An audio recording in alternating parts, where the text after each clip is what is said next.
What's up guys, Cody from Pick Girl here, and today I'm going to show you how to replace a battery in an original Nintendo cartridge.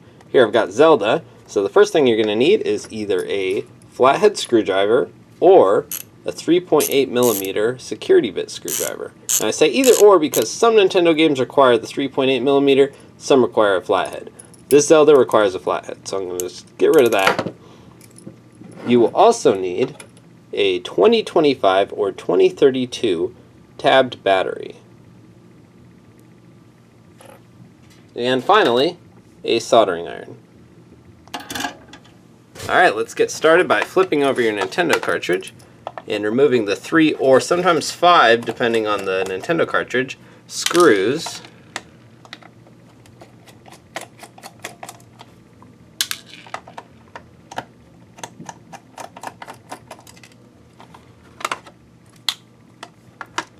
After you've taken the screws out, just lift this back panel off and slide it right out.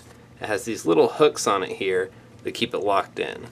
Now if you've never opened a Nintendo cartridge before, you might be surprised to see that most of it is empty. But here's the actual board itself, and here you can see the battery.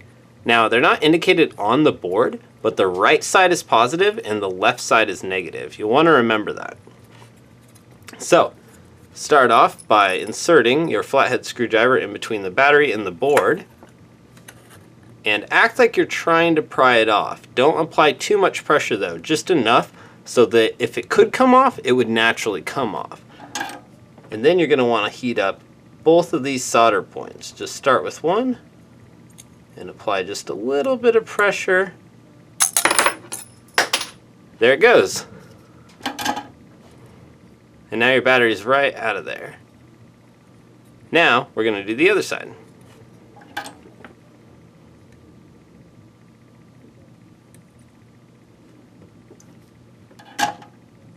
And voila! Dead battery removed. Time to insert the new one. So, it's a good idea to start by bending the negative side down. And let's start with that. By starting with the negative side, which again is on the left side of the board, it gives us a lot more like range of motion when we're inserting the positive side in later. So go ahead and heat up one side and slip it right through on the other side. This might be a little weird to get down the feel for this, but once you do, it's pretty natural. And once you've got it in there, the hard part's over. Again, by putting in the negative side first, it can really it can give you a lot of options for how do you want to bend your battery and insert it in the other side. So, I'll start by poking the positive end right where I want it and apply just a little bit of pressure with your fingers because this is going to go through this side once I heat up the solder here.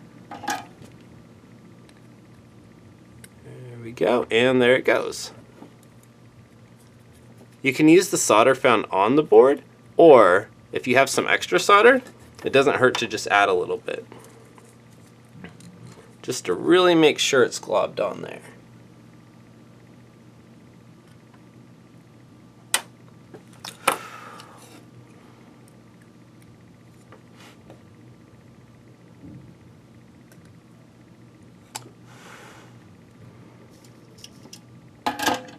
And there you go. You've now got a replaced brand new battery in your Zelda cartridge or whatever Nintendo cartridge you happen to be using.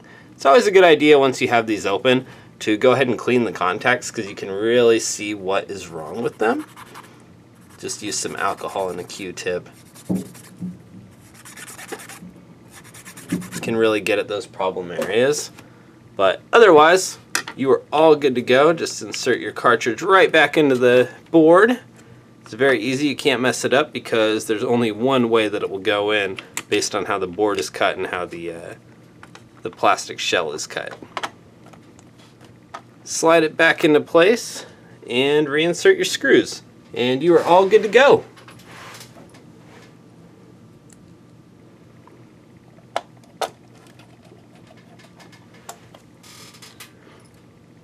So again, you can get any of these supplies off of eBay, or if you happen to be local, Here at Pink Gorilla, we can do this service for you for only $5, and it only takes about 5 minutes. So bring your cartridge in, either store, anytime you like. Thanks for watching, guys. Bye.